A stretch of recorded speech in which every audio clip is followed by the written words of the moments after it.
আমার যখন তুমি বেড়া হয়ে গেল তখন আমারে গাঁও সত্যি সাথে কয়েছে ভাবি এলে বাড়াবাড়ি না করেন না, এই 10,000 মুই দিনু এই খরচ বাবদ চিকিৎসা পাতি করেন। হ্যাঁ, আর আজকে মনে হয় কয়েছি 10-এর সামনে মেম্বারের ঘরের আগত আমাকে বলে ফাইন দিছে, মাপ দিছে, এটা কেমন কথা? উল্টি দিছি, তুই যে চুপ হয়ে আছিস। আরে বই কিসের উল্টি দাও রে, মানুষ জানে না ওরে কেমন উল্টি দিয়ে ফাইন দিছে। মেম্বার সাহেব কবুলা মুখ চাইছে, মোটে টাকা নাই, পরে 10,000 আসলো, ওইটা হাতে দিছু মানে না, সে কি অস্থির ব্যাপার। লাস্টে ওইটা দিয়ে মুই 700 থামাছো, পরে মোটে ওই 37,000ও মাপছে। ওই কম মাপ করে দিছে। হ্যাঁ, কারণ 37,000ও মাপছে। পরে মোর বউটা গাইছে ওর ঘর যে তুই ইনকে করি টাকা নিছিস পাবার না, মোর বউয়ের কমর টাকা মন ভাঙি দিছে ধরি এনে। আরে তোমরা কমর ভাঙছেন ওর বউয়ের টাকা নিছেন? মুদু বাইজা শুনু না, দলে খাই এলকাই বাইজা চলো। এখন এই আর ওর বউ আসছিল আমার বাড়ি, আসি আমার উপর খুব সাহায্য করছে।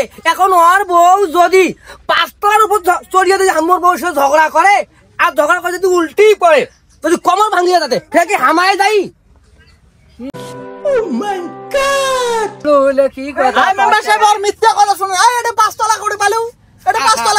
এই এলাকার 6 বাড়ি, হ্যাঁ এই এলাকার 5 তলা আছে, ওই একই কথা। একই কথা। ওর কথা কি শোনেন তোমরা? আর মাইয়া ধরিয়া আসছে, আসিয়ার কি একে মোর সাথে কাজিয়া ঝগড়া কত আসিয়া দুজনে মোর ধাক্কা ধাক্কি করেছে। পরিবারে মাইয়া প্রায় 5 খানের উপর বসে। এইখান পাশে এই যে ময়দান না 5 খান আছে না, ওইখানে কোথায় বসে তোমার মিটিং খিলিয়াও, তারপর 2 জনের মিটিং, এই 2 জনে তোমার মিটিং 2 জনে ভালো মতো সরকার হইলে ফেরিস দিবার লাগবে, তার সত্য কথা দেখরে কাহিনী দেখো দেখছেন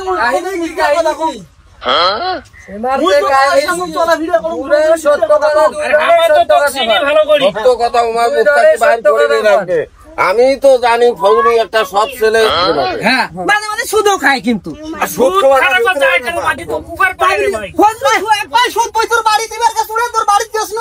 তুই তো মোর আসি পাং ধরি কান দিলু, ঠেলাত পয়লে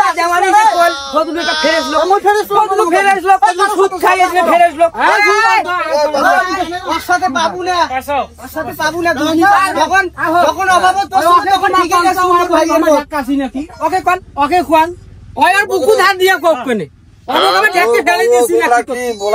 টাকাটা বিলি গেলতে গলায় কাজিয়া নাগে দিছে, কাজিয়া নাগে দিয়ে ওরে বাপরে বাপে এই যে অসুস্থ আর নাই, ওরে বাপ পায় না পায়, মানে যেটা পাইছে সেটাই করেছে, ঝুড়ি ধরি পাকড়াইছে, এটা করেছে ওটা করেছে, মুখও বারণ দিয়ে ডাঙ্গেছে। তো এত অসুস্থ মানুষ আর কত মুই যাই না, মোর বউটাও ভয়তে যায় নাই, 1 মণ পাত দিছে কমরত, এটা না দিয়া নাই, মোর ভাবিটার কমর ফেলে দিছে, উঠিলে পাইছে না। ডাক্তার আনি মোর খরচ আয়া গেল প্রায় 35,000।